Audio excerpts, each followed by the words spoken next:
Good morning and welcome to Take Your Life Back Today show with Ralf Friedrichs. Today's topic is managing money in recovery. How do you take care of your funds? Maybe your addiction got you so far in the hole and now you need to work yourself out and better yourself financially. So today we're going to talk about how to manage money in recovery. And these are tips that I'm going to give to you. First and foremost, I want to say, give a shout out to Larry Geis from the Geis Academy. You can find him at 516-485-2741. You can also find him on www.odysseyconsultant.org. That's www.odysseyconsultant.org. Larry Geis is an addiction recovery coach, as am I. He is a life coach. The difference between him and I is about 28 years of experience. He has over 30 years experience. If you need help from your addiction to your recovery, he will walk with you hand in hand. He will advise you on how to live today, 24 hours at a time, into the future. He will never ever talk about your past. He's not a counselor or a therapist. What he is an addiction recovery coach. He wants to make sure that today is a brand new day for you and tomorrow is a great future ahead for you. So reach out to Larry Geis at Geis Academy at 516-485-2741. Go to www.odysseyconsultant.org. That's Larry Geis. And tell Larry that you heard about him on the Take Back Life show. Give a shout out to Global Eyeglasses, where they are focused on saving money. Folks, announcement starting next week. You can try your frames on at home. That's right, you can try them at home. You can try them. You just pay 50% of the value of the frame, have them shipped to your home, show them to your friends, your loved ones, even look in the mirror with them, and you will have a return label now. Returning the shipment, the frames, the shipment is not covered by Global Eyeglasses, but they will give you a return label. Once you ship the frames you don't want back to Global Eyeglasses, they will give you 100% refund. Again, the shipment to send them back is not included. You will also get a reminder email to send those frames back. A reminder will be sent to a customer to place the order for the frames. Try to get them back. So folks, this is a brand new concept. It is kind of like, it reminds me of Netflix or Blockbuster, where you get to bring some product home. You get to try it. You get to show it to your family. And you get to send it back for 100% refund for the ones you don't want. Go to globaleyeglasses.com, folks. I've been in the optometry field for 30 years. This is revolutionary, this new method, because it is so hard to buy glasses online. So now you get to try them at home. And this is why over 100 of you folks in my audience have called me, because I have suggested frames. I have helped you with your lenses. Global Eyeglasses has progressives, they have transitions, they have photochromatics, polarization, high index, they have anti-reflecting coating, UV coating, scratch coating. This is all available at globaleyeglasses.com. So please, just go there and start saving money. Go to my websites, www.takeyourlifebacktoday show and www.clearviews.info and www.clearreform.com. These are all my websites. They're all available for you to utilize. Let's break it down. www.clearviews.info is about information on addiction and recovery. www.takeyourlifebacktoday show is about this show. You'll get to see tons of videos that have the most recent videos that I have produced and aired. And then, of course, for my addiction recovery coaching, you can go to www.clearreform.com. Now, managing money in recovery. Tips to help you out. Being in recovery is an awesome feeling, is an awesome task, and it can be extremely stressful. Once we leave treatment, we focus on the people, places, and things to avoid in order to maintain sobriety, places and things to avoid to maintain our sobriety and guard against evils of relapse. If you are new in recovery, there are areas in our recovery that may not get much play, but are crucial to keeping us safe, sane, and sober. One such area that addicts tend to avoid early in recovery is learning how to manage their money. They might have gotten themselves so deeply in debt that when they first go into recovery, all they think about is recovery. But managing your money is very important. Money, is it a trigger for relapse? What do you think? If you really think about it, what is one of the first things that addicts do early in recovery? For many addicts, an important goal early in the game is finding a job and earning a steady paycheck again. Making bank helps in building self-esteem and confidence, and helps those new in recovery, and they can use their income to pay back the debt that built up during their addiction. But, as it is often said, mo money, mo problems. Let's face it, we as addicts are terrible when it comes to money management. And you can get better, because I have. Many recovering addicts may have little or no concept of how to save their money. Once we get some scratch in our hand or in our pockets, we use it at the corner liquor shop, or to go to the corner to meet a guy who was selling pot or cocaine. What we didn't earn, we bartered or stole and ended up broke, out of work, out of the house, and up to our necks in debt. Whether we weren't taught the concepts of budgeting and saving, or we just lost those skills in the haze of our addiction, learning to manage our money is an important life skill that can't be ignored. In many ways, money can be seen as a trigger for relapse. If we aren't taught the basic life skills in this, the thought patterns that rules our lives as addicts manifest themselves in new ways, and we can develop new addictions such as gambling, shopping, and the cycle of self-abuse starts all over again. Ways to manage your money, back to the basics. As with any skill, we need to be able to embrace the basics first, and that holds true for the newbie recovering person that is learning money management. Your mantra needs to be that of Bob Wiley in What About Bob? Baby steps, small steps. The following are solid ways you can manage your money effectively in recovery. Inventory. It isn't just your emotions and your feelings. Before you can look to save and budget, you need to take an honest look at your assets, your debts, your expenses.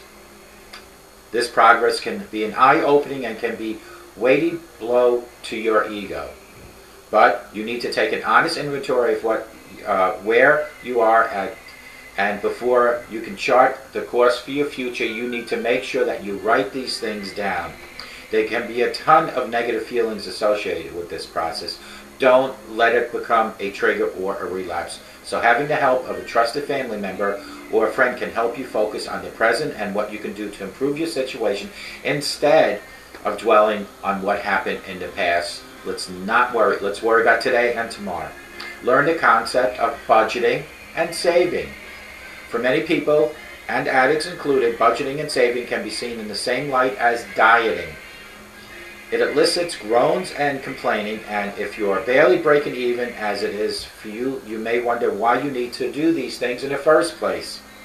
No matter where you are on the economic food chain, budgeting and saving are important skills that, in fact, you have to have the ability to take care of your obligation, and gives you the ideas of how you can move forward in a realistic, reasonable fashion. If you don't have a grasp of these concepts, or maybe feel embarrassed about your lack of financial moxie, there is help available. If you have a good relationship with a personal banker, they can take the time to help you learn the basics and provide you guidance every step of the way. If you have a nonprofit credit counseling agency in your own neighborhood, hit them up. They are also an excellent resource teaching you how to budget and save your money. If you can, avoid getting an ATM card. ATM cards are convenient and a way to get cash you need quickly. It can also lead to impulsive spending habits that you want to avoid. If possible, avoid having an ATM card and set up an account that requires you to be physically present at the bank to withdraw these funds. That extra set may prevent you from thinking about using those funds to buy drugs or to make unwise purchases and other poor money decisions.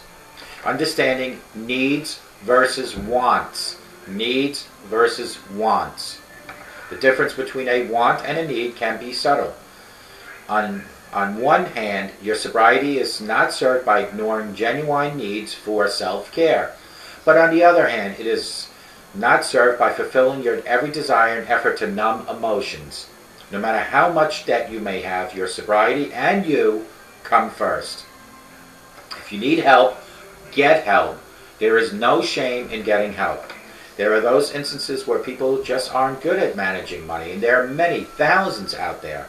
If you fall within that group, you may want to turn your money over to a trusted person in your life, such as your spouse, your parent, family member, or another trusted person. Under no circumstances should you turn your money over to someone who is using drugs. That is a red flag. Money management is a life skill that all those new in recovery must learn and master. There are times we want to crawl under a rock knowing the financial messes we have gotten ourselves into, but like our recovery in general, the only way we get better is to face our problems and fears and learn to overcome them.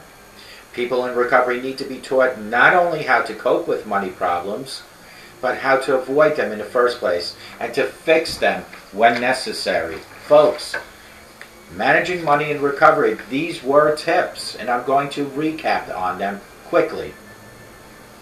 Being in recovery is an awesome feeling for you, for me, and if you're not in recovery yet, you can taste the awesome feeling by making that decision to finally break the wall of denial, let it crumble down in front of you, and start saying you know you have a problem. And it can be extremely stressful. Once we leave treatment, we focus on people, places, and things to avoid in order to maintain our sobriety and guard against evils of relapse.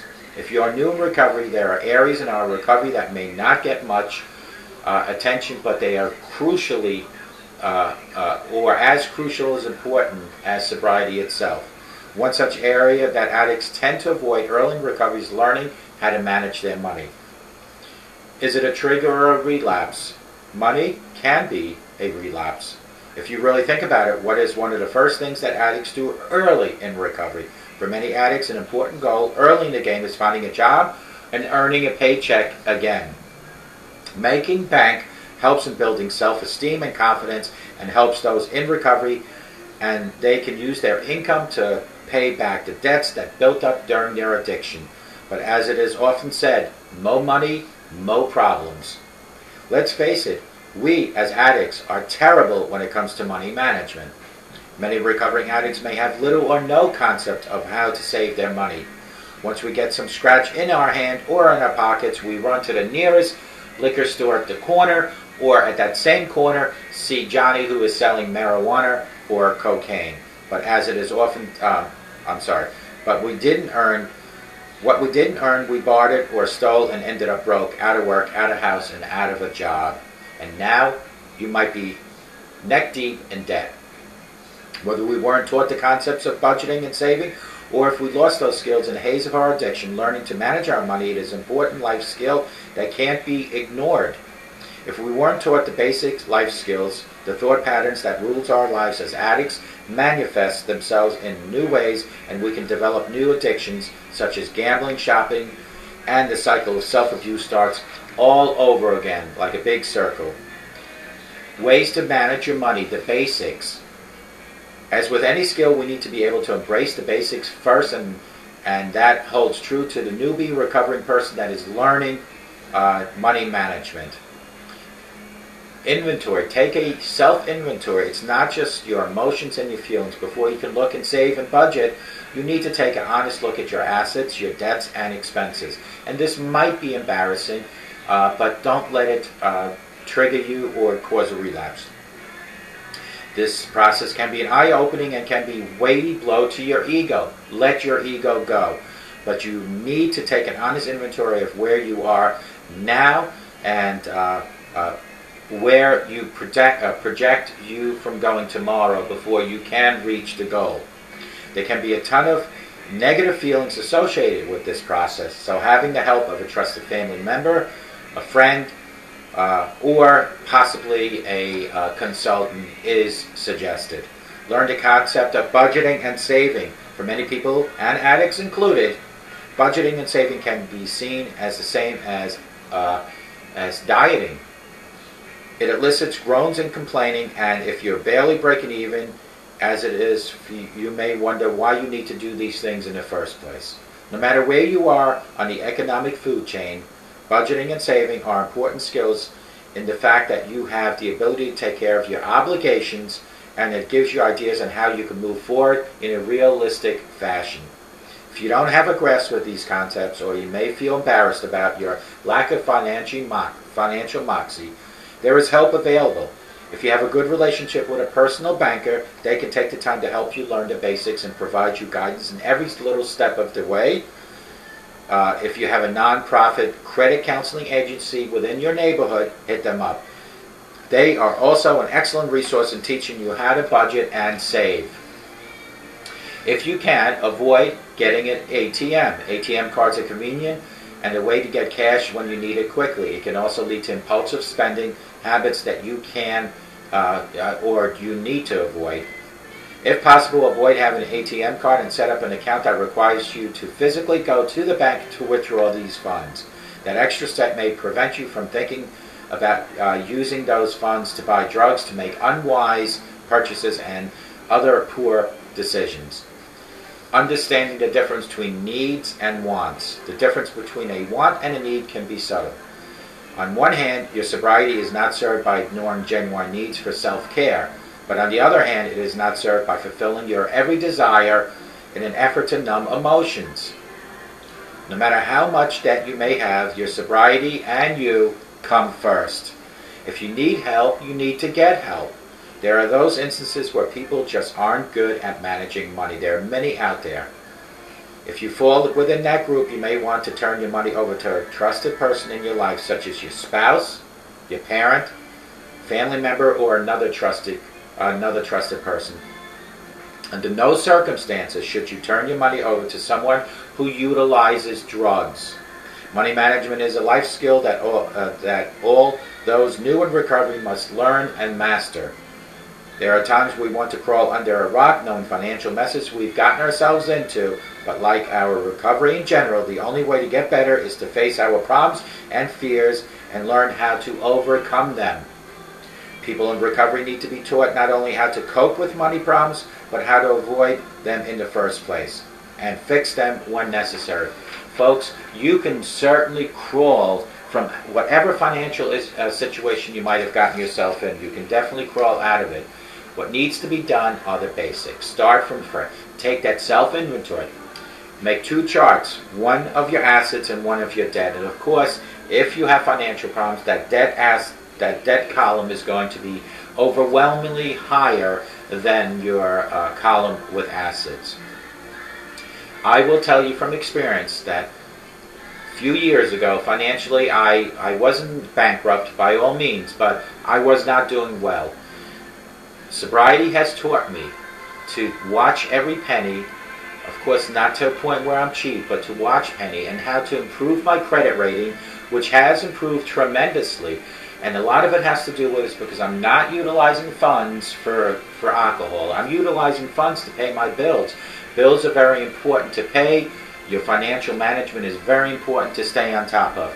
So please, folks, you need to find a way to learn how to do it, whether it's learning yourself.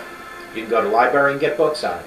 Whether it's turning to a friend or a loved one, or turning to your local banker, or possibly even a credit union.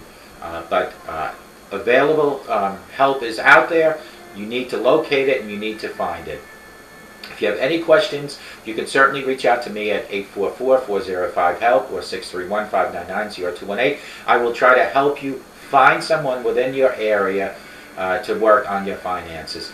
Nobody is saying that becoming sober and working on your finances, you're going to find unfound money, because it's not. What I am saying is how to manage whatever you have, whether you work at McDonald's making $280 take home, or you're working as a doctor making $5,000 a week take home. How you manage that money is how you will succeed in life and how you will build your financial portfolio. So it is important whether you're at the bottom of the food chain of the economic money wages or the higher end. It doesn't matter, because if you don't know how to manage that money, you can make $5,000 a week and blow it quicker than a guy making $280 a week. Folks, you have to remember that a sober today, I promise you, will give you a better tomorrow. And if you start thinking positive, not only about your personal life, but also about your spiritual life and your financial life, you will see positive results. And I'm not talking about changes happening quick, because all changes happen in very small steps. You need to take the baby steps to get there, but you need to have the positive thinking to get there, and you need to have the patience to get there. There is no shame in reaching out to anyone, including myself, or to Larry Geis. If you have an issue in reference to recovery, if you need recommendations, you can reach Larry at 516-485-2741. You can reach me at 844-405-HELP. Reach out to either one. Reach out to your local bankers.